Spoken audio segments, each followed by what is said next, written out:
Hola, buenas tardes. Soy Daniela Mesarova. Les voy a hablar de tromboprofilaxis durante el embarazo. La incidencia de enfermedad tromboembólica durante el embarazo oscila de 0.6 a 1.7 cada 1000 nacimientos.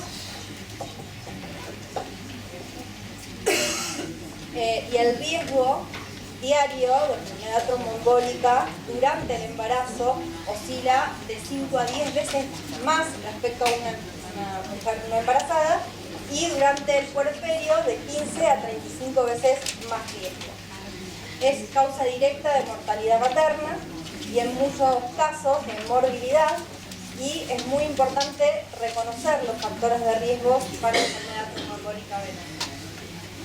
Dentro de la fisiopatogenia durante el embarazo estaría implicada la estasis venosa mediada por la vasodilatación por la progesterona y por compresión venosa, un estado de hipercoagulabilidad dado por una disminución de la actividad de la proteína C y S y un aumento de la síntesis de factores de coagulación que llevan a un aumento de trombina y citina, y una reducción de la fibrinólisis por disminución de la actividad del TPA y un aumento de la actividad del páncreas.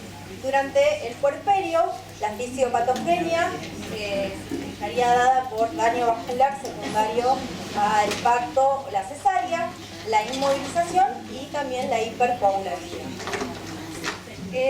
Sultán y colaboradores evaluó una cohorte en Inglaterra de mujeres que estaban embarazadas para evaluar la incidencia de eventos tromboembólicos, y posteriormente lo compararon con estudios respecto a lo que estaba ya reportado en estudios previos, y encontraron valores similares, viendo un aumento en la incidencia durante el tercer trimestre y mucho mayor durante el estadio perinatal y luego de 6 semanas en el puerperio.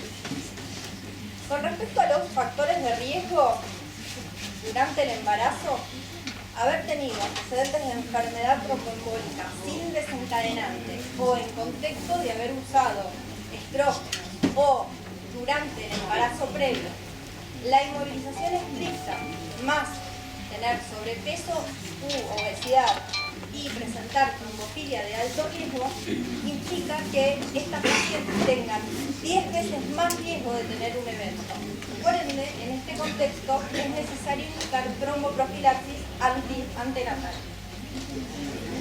Respecto al antecedente de enfermedad tromboembólica con un desencadenante mayor y no asociada a estrógenos ni trombofilia, en este caso no habría beneficio de la tromboprofilaxis durante el embarazo.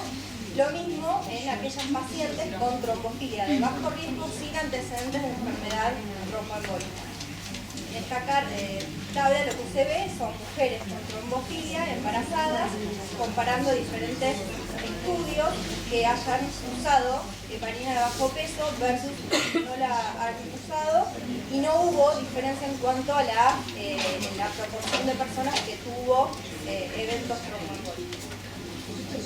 Con respecto al puerperio, la presencia de inmovilización más sobrepeso u obesidad, las trombofilias de alto riesgo, el déficit severo de antitromina 3, que acá hay que hacer un paréntesis porque en realidad es un poco disímil de acuerdo a las guías que uno lea, y hay algunos que consideran que el riesgo está sobrevalorado, por ende hay algunas guías que no las consideran como un factor de alto riesgo.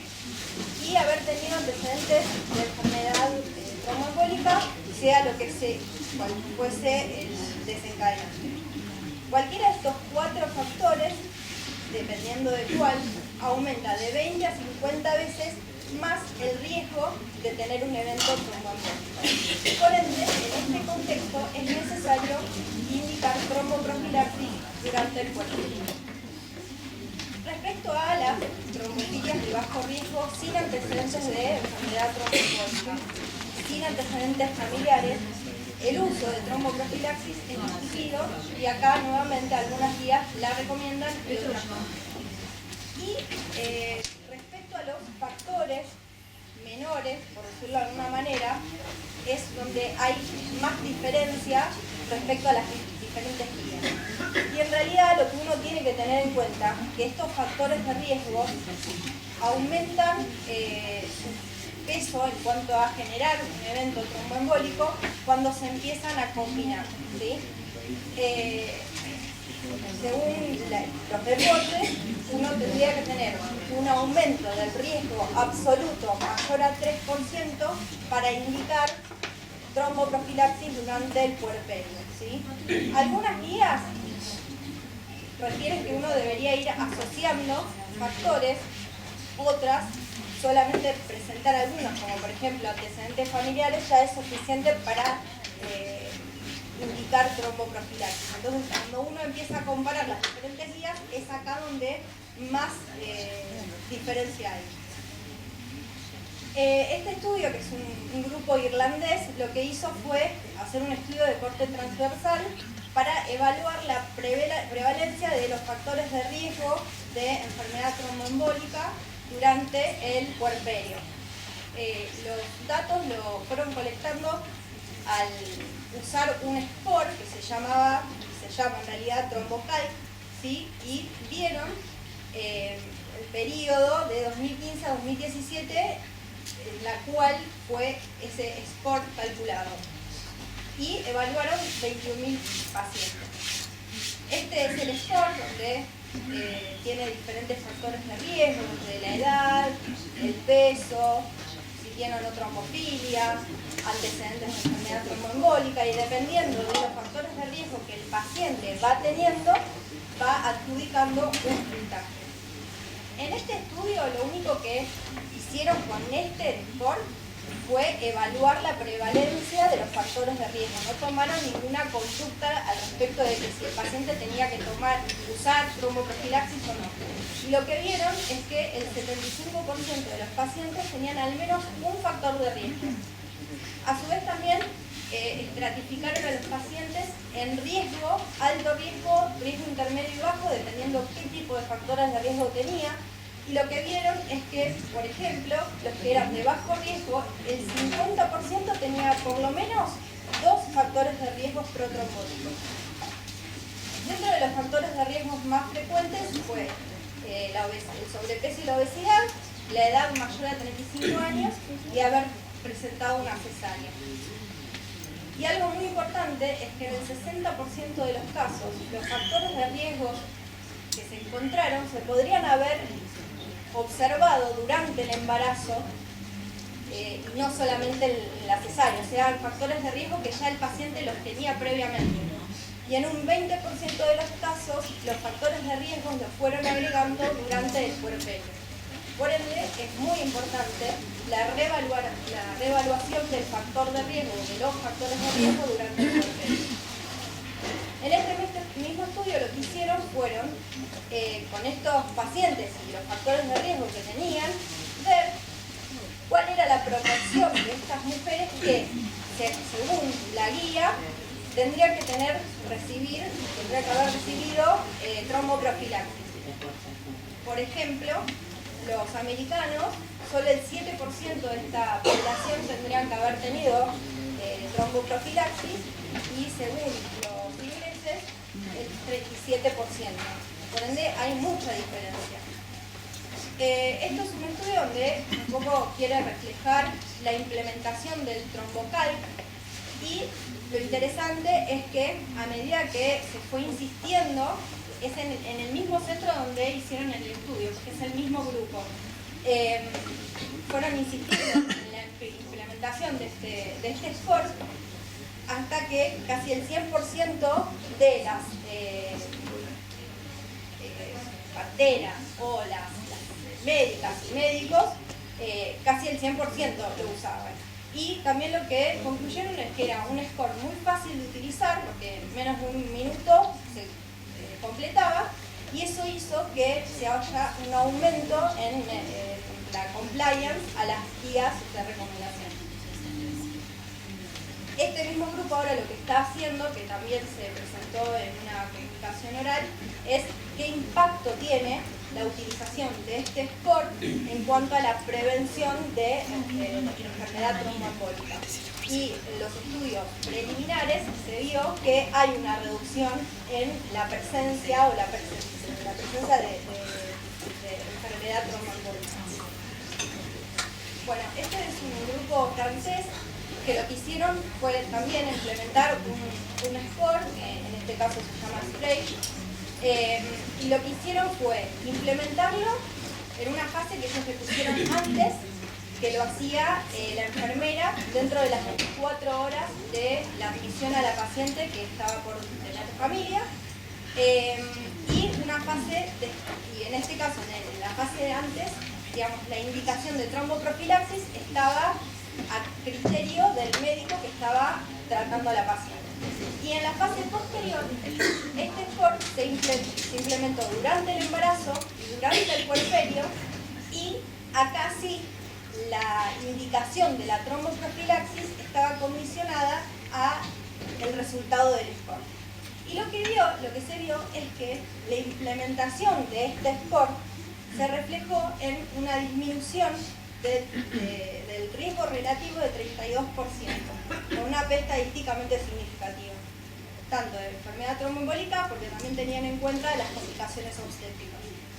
Respecto a la enfermedad tromboembólica, se redujo un 50% del riesgo, y con respecto a las complicaciones obstétricas, el 30%. Entonces, la conclusión de este estudio era que este sport es seguro y efectivo para reducir el riesgo de enfermedad tromboembólica durante el embarazo y el puerperio. Entonces, un poco, habiendo leído este tipo de estudios, es que sea cual sea la guía que uno elija para guiar sus conductas médicas, todas concluyen que es muy importante evaluar repetidamente y documentar el riesgo de cada paciente durante el embarazo y durante el puerperio. Propen hizo una revisión sistemática acerca de la utilización de la tromboprofilaxis durante el embarazo y el puerperio, y en realidad lo que concluyen es que las recomendaciones están basadas en estudios con poca evidencia científica, que es necesario hacer estudios randomizados para poder hacer nuevas recomendaciones, y por ende la mayoría, o todas en realidad, de las guías de recomendación durante el embarazo es basada en Con respecto a la dosis de enoxaparina, tampoco hay evidencia respecto a cuál es la mejor dosis. Como ejemplo, les puse lo que recomiendan los americanos, que de manera, ellos definieron que la dosis de tromboprofilaxis es 40 y por ejemplo, de enoxaparina, y de la dosis intermedia de enoxaparina es 40 cada dosis. Los británicos lo que están sugiriendo es ajustar la dosis de la heparina de acuerdo al peso. Por ende, en realidad tampoco hay un consenso en cuanto a esto.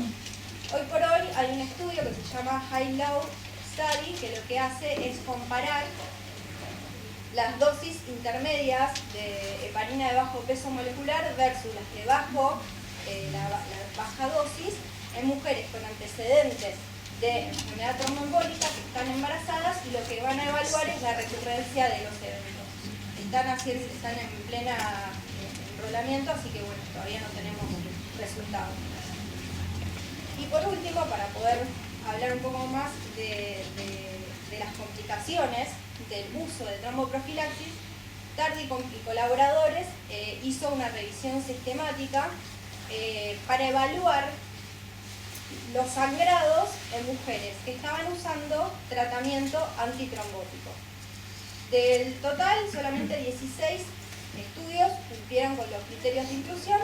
10 lo que evaluaba era el efecto en cuanto a las complicaciones obstétricas de la utilización de la heparina, y en 6 estudios se evaluaba el aborto, las consecuencias del uso de heparina en cuanto al aborto. 11 estudios evaluaron sangrado como outcome secundario. solamente 4 estudios definieron qué era sangrado mayor y lo definieron según la definición del ISTH. Y solo 2 estudios definieron claramente a qué consideraban sangrado mayor postparto. Por ende, este estudio no pudo concluir en nada más que los estudios no se hacen de manera correcta porque llegaron a la conclusión de que hay diferentes frecuencias en cuanto a los eventos hemorrágicos en las mujeres que están usando tromboprofilaxis. Propusieron una nueva definición de sangrado, que es sangrado no mayor clínicamente significativo. Bueno, las tablas se ven un poco mejor, por ahí la cita. Bueno, y como conclusión, la enfermedad tromboembólica venosa es una causa importante de mortalidad materna y potencialmente prevenible. Los factores de riesgo durante el embarazo del puerperio son frecuentes. Es necesario definir cuál es la dosis efectiva de la heparina de bajo peso molecular para prevenir la recurrencia de la enfermedad tromboembólica. Y es muy importante reevaluar continuamente los factores de riesgo de enfermedad tromboembólica durante el embarazo y durante el puerperio para poder tomar una conducta a partir de las guías que no tienen una evidencia científica consistente.